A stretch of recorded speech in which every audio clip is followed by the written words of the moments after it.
प्रदेश के चौथे चरण के चुनाव को लेकर अधिसूचना जारी हो गई है, यानी कि झारखंड जहां चौथे चरण से चुनावी प्रक्रिया की शुरुआत हो रही है, वहां के 4 सीटों के लिए नामांकन की प्रक्रिया प्रारंभ कर दी गई है। अब प्रत्याशी अपना नामांकन दाखिल कर सकते हैं और 25 अप्रैल तक चौथे चरण के लिए नामांकन दाखिल करने का समय है। 26 अप्रैल को नामांकित पत्रों की जांच होगी। चौथे चरण में 10 राज्यों की 96 सीटों पर चुनाव होना है, जिनमें बिहार की भी 5 सीट है और झारखंड की 4 सीट है, जिनमें खूंटी, लोहरदगा, पलामू और सिंहभूम चुनाव चौथे चरण में होने वाला है।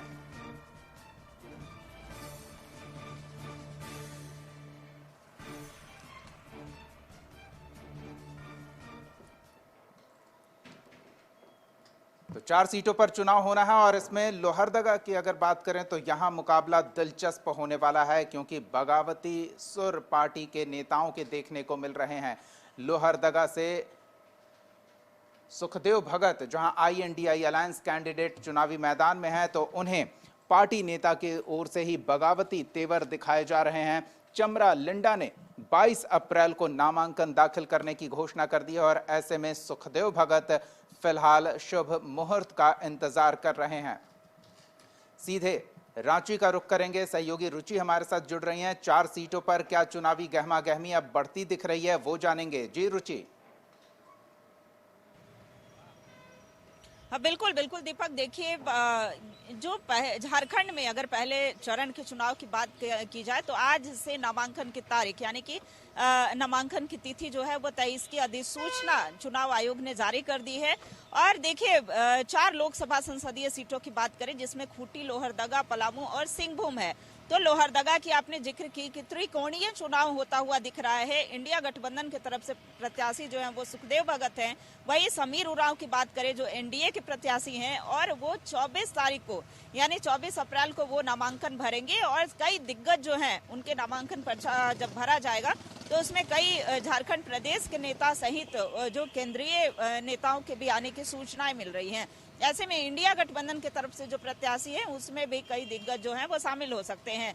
तो ऐसे में जहां कई जो सीटें हैं जहां की त्रिकोणीय चुनाव होता हुआ दिख रहा है, यानी कि चुनाव दिलचस्प हो रहा है। दूसरी ओर अगर खूंटी की बात की जाए तो अर्जुन मुंडा और कालीचरण मुंडा के बीच में कांटे की टक्कर देखने को मिलेगी। सिंहभूम सीट की बात करें तो 2 महिला दिग्गज मैदान में दिख रही हैं। एक तरफ जोबा मांझी जो है इंडी गठबंधन की प्रत्याशी हैं, दूसरी तरफ NDA से जो मधु कोड़ा की पत्नी है गीता कोड़ा वो है। तो ऐसे में देखिए चुनाव जो है काफी दिलचस्प होता हुआ दिख रहा है। सभी पार्टी के सभी दल के अपने अपने दावे हैं।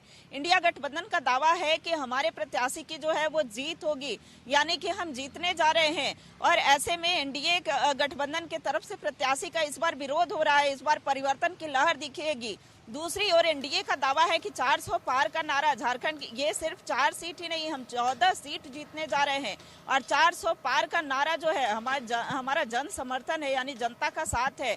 और आने वाले दिनों में इंडिया गठबंधन कहीं टक्कर में नहीं दिखेगी। तो देखिए दावे भले ही किए जा रहे हैं, लेकिन देखना होगा, चूंकि लोकतंत्र में सबसे बड़ी मालिक जनता होती है और देखना होगा कि जनता जो है वो किन पर विश्वास जताती है। हालांकि केंद्र सरकार की उपलब्धियों को गिनाने का कार्य जो है वो NDA कर रही है।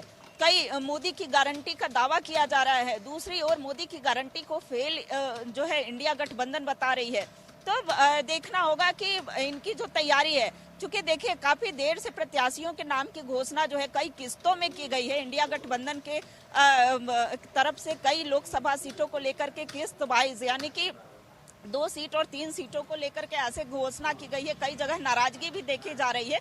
तो ऐसा माना जा रहा है कि नाराजगी से जो है थोड़ा बहुत नुकसान हो सकता है। हालांकि देखिए इंडिया गठबंधन में शामिल दल यह कहते हुए दिख रहे हैं कि कोई नुकसान नहीं होगा, हम साथ साथ हैं। लेकिन ये कैसा साथ जहां आपसी सहमति नहीं बन रही है। एक बार पुनः दोहराऊंगी कि लोहरदगा में अगर इंडिया गठबंधन एकजुट है तो फिर लोहरदगा में एकजुटता क्यों नहीं दिख रही है? चमरा लिंडा सुखदेव भगत का समर्थन क्यों नहीं कर रहे हैं?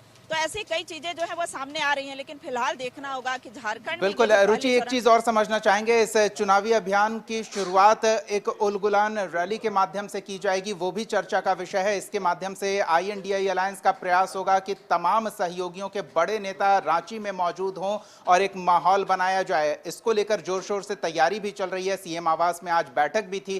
कितना कितना प्रभाव दिखेगा चुनाव से पहले ये बड़ा जमावड़ा होने जा रहा है? बिल्कुल बिल्कुल दीपक, देखिए आपने सही सवाल किया कि आज मुख्यमंत्री आवास में बैठक थी और इंडिया गठबंधन में जो शामिल दल हैं वो उन सभी जिन्हें जिन्हें भी जिम्मेवारी दी गई है उन सबके साथ बैठक थी। सभी ने ये सुनिश्चित किया है कि एक महाजुटान जो है वो होगा, ये रैली ऐतिहासिक होगी। आज से पहले झारखंड में इतनी बड़ी रैली नहीं हुई थी। उन्होंने कहा भी है कि कई जो बड़े दिग्गज हैं वो यहाँ शामिल होंगे, फारूक अब्दुल्ला से लेकर के, और देखिए मल्लिकार्जुन खड़गे की बात की जाए, सपा नेता अखिलेश यादव की बात की जाए, सुनीता केजरीवाल की बात की जाए, तो ऐसे में कई दिग्गज के शामिल होने की सूचना जो है वो मिल रही है। पश्चिम बंगाल से जो मुख्यमंत्री हैं ममता बनर्जी, उनके प्रतिनिधि शामिल होंगे। तो ऐसे में इनका कहना है कि हमें 28 दलों का समर्थन प्राप्त है और भले ही वो चुनाव की वजह से कई दल के दिग्गज भले ना आ पाए, उनके प्रतिनिधि अवश्य आएंगे, तो हमारा एकजुटता जो है वो दिखेगा और केंद्र सरकार की नीतियों के खिलाफ ये एक बड़ा आंदोलन होगा और हम इन्हें सत्ता से उखाड़ने का कार्य करेंगे। तो देखिए आगामी लोकसभा चुनाव के मद्देनजर भी ये जो रैली है, ये जो न्याय उल गुलान महारैली है, वो मील का पत्थर साबित होने की बात कर रहे हैं, मील का पत्थर होने का दावा कर रहे हैं। बिल्कुल रुचि, और इसे इस तरह से भी समझा जा सकता है कि विपक्ष इस रैली को लेकर आक्रामक हो गया है, इसके नाम को लेकर भी आपत्ति जताई जा रही है। बिल्कुल बिल्कुल दीपक, देखिए उल गुलान शब्द का प्रयोग जो है वो भगवान बिरसा आबा, चूंकि झारखंड को भगवान बिरसा आबा की धरती मानी जाती है, और ये उल गुलान शब्द का प्रयोग जो है वो अंग्रेजों के जमाने में अंग्रेजों के छक्के छुड़ाने के लिए हुए थे। उस समय उल गुलान किया गया था। बिरसा मुंडा ने कई आदिवासी मूलवासियों के साथ मिलकर के और ये उल गुलान करने का कार्य किया था। और अब जब उल गुलान नाम दिया गया है विपक्षियों की तरफ से, यानी कि केंद्र से जो भी विपक्ष में पार्टियां हैं, वो झारखंड मुक्ति मोर्चा ने खास करके, चूंकि झारखंड मुक्ति मोर्चा ही इस महारैली को आयोजित कर रही है, तो ऐसे में ये उलगुलान से आपत्ति जताई जा रही है। बीजेपी के द्वारा यह कहा जा रहा है कि उलगुलान शब्द का प्रयोग इन भ्रष्टाचारियों के मुंह से शोभा नहीं देती है और ये इन्हें जो है उलगुलान इसका नाम नहीं रखना चाहिए। ये मंच भले ही बड़ा बना रहे हैं, लेकिन इनकी जो सोच है, इनकी जो नीतियां हैं वो नहीं रही है। तो ऐसे में देखना होगा, क्योंकि ये कई ऐसे झारखंड के कई ऐसे ज्वलंत मुद्दों को मंच से रखने का कार्य करेंगे। सबसे पहला और बड़ा मुद्दा होगा कि हेमंत सोरेन, पूर्व मुख्यमंत्री हेमंत सोरेन की गिरफ्तारी का। दूसरा बड़ा मुद्दा होगा सरना धर्म कोड का, 1932 आधारित स्थानीय नीति का। तो कई ऐसे मुद्दे हैं जिसे लेकर के ये मंच पर रखने का कार्य करेंगे और आह्वान करेंगे कि जनता जो है वो ज्यादा से ज्यादा समर्थन करे। इनका दावा भी है कि आने वाले दिनों में ये जो उलगुलान महारैली है, ये देश के राजनीति के भविष्य को बदलेगी। तो देखना होगा कि ये उलगुलान महारैली जो है ये आने वाले दिनों में राजनीति में कितना बदलाव ला पाती है। जी।